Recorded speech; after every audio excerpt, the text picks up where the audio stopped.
Okay चला दीपक दादा चला चला। जय सच्चिदानंद। जय सच्चिदानंद गांधी जय सच्चिदानंद। एक मिनिट थांबा थांबा थांबा थांबा थांबा। स्क्रीन कुठे आहे आपली?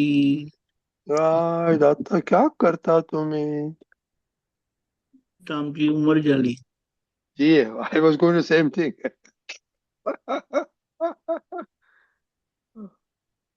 चलो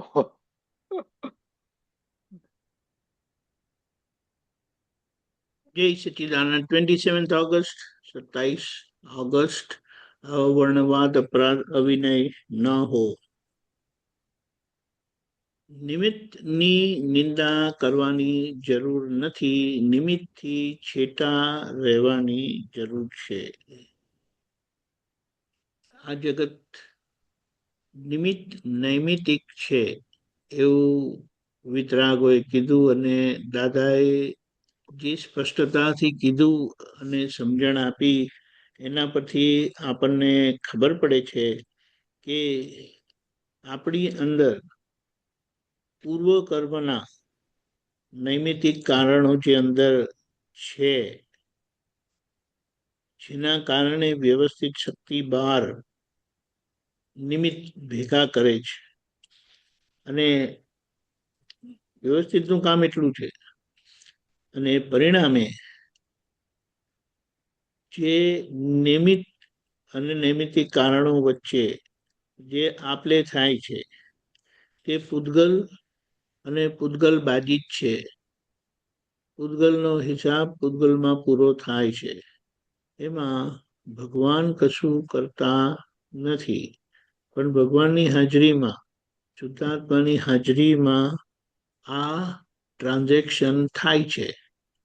આ ટ્રાન્ઝેક્શન થાય છે અને એમાં પોતે એને સમજી શકતા નથી. એટલે કેટલી વખત વ્યાખ્યાનથી, પોતાનું શાસ્ત્ર અધ્યયનથી, પોતાના બીજા વાંચનથી નિમિત્ત કશું કરતા નથી હોતા, એ બધું સાંભળેલું હોય છે.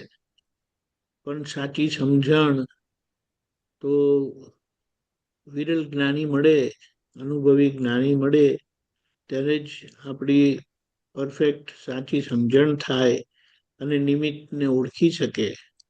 અંદર ભૂલોના નૈમિતિક કારણો છે, જેના કારણે બહાર કોઈ ને કોઈ રીતે એવા નિમિત્ત વ્યવસ્થિત શક્તિ ભેગા કરી આપે છે. અને એ કારણ નેગેટિવ ના માટે છે એવું નથી. કોઈ પણ કારણ, જેમ આપણે અહીંયા બહાર આપણે અંદર સત્સંગ જોઈએ છે, તો આ બહારના સત્સંગના સંજોગો કેવા ભેગા થઈ જાય છે આપણને. હવે આમાં કોઈ લાડવો ખાઈ શકે એમ નથી. તમારે લેવું છે, આપનાર ભેગા થાય, મારે આપવું છે, લેનાર ભેગા થાય. મારા માટે તમે નિમિત્ત, તમારા માટે હું નિમિત્ત. એટલે નિમિત્ત નૈમિતિક પણે જગત ચાલ્યા કરે, એમાં વચ્ચે અહંકારનું હસ્તક્ષેપ થાય છે. અજ્ઞાનતામાં કરતા થઈને પોતે નવું બાંધે છે, અને જ્ઞાન દશામાં પોતે, એટલે અજ્ઞાન દશામાં અગ્ન ક્રિયા કામ કરે છે, અજ્ઞાન કામ કરે છે. કયું? હું નામધારી છું તે. અને જ્ઞાન દશામાં પ્રજ્ઞાશક્તિ કામ કરે છે. એ આપણને દાદાની કૃપાથી અગ્રમ વિજ્ઞાનથી પ્રજ્ઞાશક્તિ ખુલ્લી થઈ છે માટે તે આપણને કર્મ રહિત રાખે છે, જોવા સ્વરૂપે રાખે છે. અને સમજણથી નિમિત્તોને નિમિત્ત સ્વરૂપે સમજી, ઓળખી અને નિર્દોષ જોઈ આપણે કર્મની નિર્જરા થાય છે અને સંવર રહે છે. સંવર એટલે કે નવા બંધ પડતા નથી. ત્યાં જ અજ્ઞાનીને અજ્ઞાન શક્તિ, અજ્ઞ શક્તિ કહીએ બુદ્ધિ, તે એમને શું કરે છે? એ અજ્ઞ શક્તિ એમને કરતા બનાવે છે. કરતાપણાનો આરોપ રહે છે, કારણ કે કોણ કરતા છે એમની પાસે જ્ઞાન નથી. કદાચ દાદાના સંપર્કમાં આવવાથી જ્ઞાન નથી લીધું. જ્ઞાન લીધું એમની વાત આખી જુદી જ થઈ જાય છે. પણ જેમને જ્ઞાન નથી ને આવું વાંચેલું હોય કે જગત ચલાવનારી શક્તિ વ્યવસ્થિત છે, પણ એમને અંદર એ સમજણથી અને શ્રદ્ધાથી રહેવું અઘરું છે. એટલે એમના એ કર્મ બંધ થાય, પણ એટલી તીવ્રતા વાળા હોતા નથી. પણ જે જાણતા જ નથી અને ટોટલી અજ્ઞાનની અવસ્થાને અજ્ઞ ક્રિયા અજ્ઞાન શક્તિના પ્રભાવમાં છે, અજ્ઞ શક્તિ, તેમને ભારે કર્મ બંધાય છે. એટલે આમાં જે બોધ આપેલો છે ને આપણે, એ બહુ જબરજસ્ત છે. અંદરની ભૂલોના લીધે બહાર નિંદા કરનારા મળે છે. હવે નિંદા કરનારા નિમિત્ત જ છે. એટલે કે ભૂલ દેખાડનારા, આપણને હેરાન કરનારા, તો એ નિમિત્તને નિંદા કરવાની જરૂરત નથી. એટલે એક આપણે એમ કહીએ કે વ્યવસ્થિત આપણને ભેગા કરે છે અને આપણને એ પચતું નથી, તો તમારે ત્યાંથી ખસી જવાય.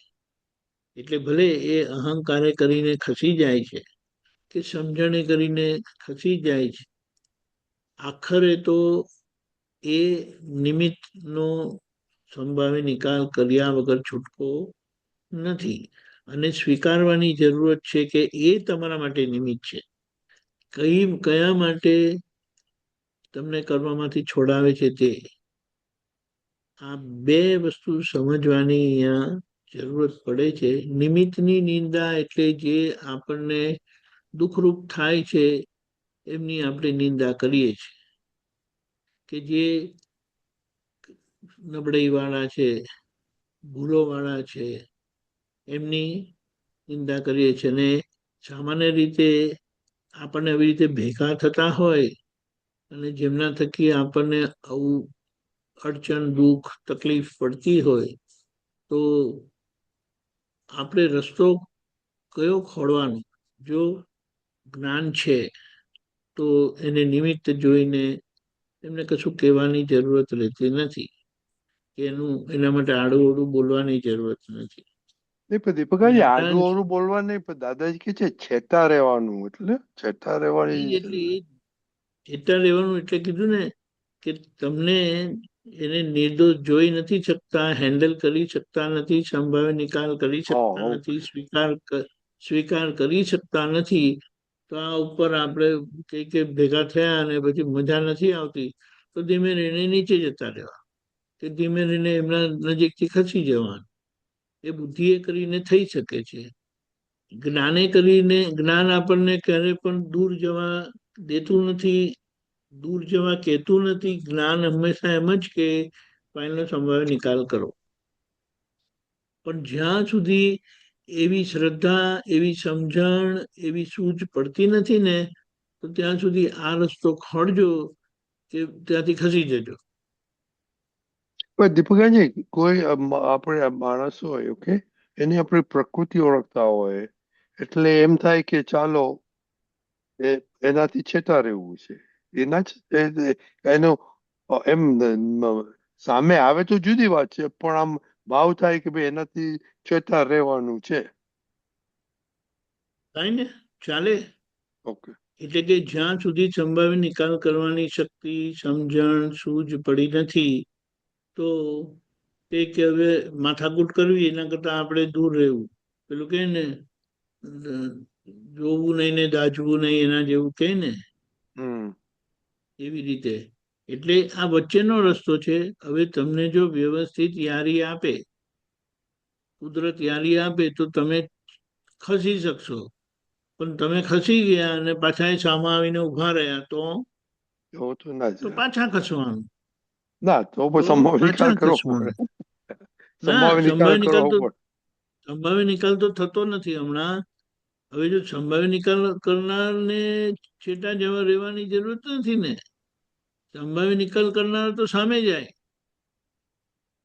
જેને ઉકેલે લાવવો છે ને એ તો સામે કરીને જાય. દાદા કે અમે સામે કરીને જઈએ, એ આપણી જોડે વાત ના કરતા હોય, પણ આપણે ઉકેલ લાવવો છે એટલે કે અમે સામે ચાલીને જઈને જે કરીએ અમને અને ઉકેલ લાવીએ, જે સામાન્ય રીતે પોસિબલ નથી હોતું. બરાબર? એટલે આ રીતે છે. સામા આપણને દુઃખ દેનારા, તકલીફ વાળા નિમિત્ત છે, જેમની આપણે નિંદા કરતા હોઈએ છીએ. એટલે કે છે કે નિમિત્તની નિંદા ના કરશો. તમને પોસાતું નથી તો તમે એમનાથી દૂર રહો. જી. અને દૂર રહીને પણ એ સામા આવે તો પાછા ખસીને દૂર રહો. મજેની વાત છે. પણ ધીમે ધીમે કરીને અંદર આપણે જાગૃતિ કે ભાઈ સમય નિકાલ કરી નાખો. પણ જ્યાં સુધી આ સમજણ નથી પડતી ને ત્યાં સુધી જુદા, છેટા, અલગ, દૂર રહી શકે છે. જય સચિદાન. નીચો જય સચિદાન. નિશાંત નીચું બહુ ડાયો થઈ ગયો છે. હા, કેમ ઘણા દિવસે ગુમ થઈ ગયો તો નિશાંત? ટાઈટ હતું એટલે બધું કોલેજમાં.